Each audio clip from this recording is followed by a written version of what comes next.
গাইবান্ধা জেলার গোবিন্দগঞ্জ থানায় কমলপুর গ্রামের এক ঐতিহ্যবাহী স্থান শ্রী শ্রী রাধা গোবিন্দ ও কালী মন্দির। এই মন্দিরের প্রতিষ্ঠাতা ছিলেন শ্রী হরিদাস বাবু, যার উদ্দেশ্যে এই পুণ্যস্থানের যাত্রা শুরু।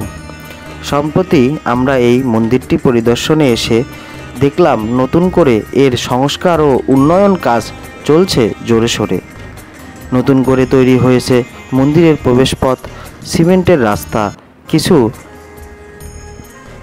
স্থাপত্যিক সৌন্দর্য যা আগত দর্শনার্থীদের মন কেড়ে নেবে। এই উন্নয়ন কাজগুলো শুধু মন্দিরকে নয়, পুরো এলাকাকে নতুন করে প্রাণ দিচ্ছে। স্থানীয় লোকজনদের আগ্রহ ও আন্তরিকতায় প্রকল্পটি এগিয়ে চলছে সুন্দরভাবে।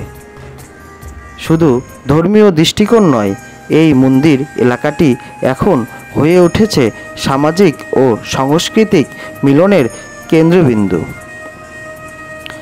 আপনারাও একবার এসে দেখে যান কমলপুরের শ্রী শ্রী রাধা গোবিন্দ ও কালী মন্দির, যেখানে ইতিহাস, সংস্কৃতি এবং ভক্তি একসাথে মিলে যায়।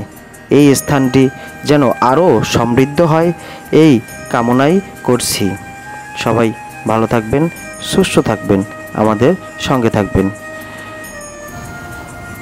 ভিডিওটি ভালো লাগলে শেয়ার করবেন। মন্দির প্রাঙ্গণে আসলে আপনার মন স্ফূর্ত ও ভালোবাসায় ভরে উঠবে। ভগবানের আরাধনায় মগ্ন হয়ে আপনিও ভুলে যাবেন এই পথ, এই জীবন, এই ভালোবাসা। ধন্যবাদ সবাইকে।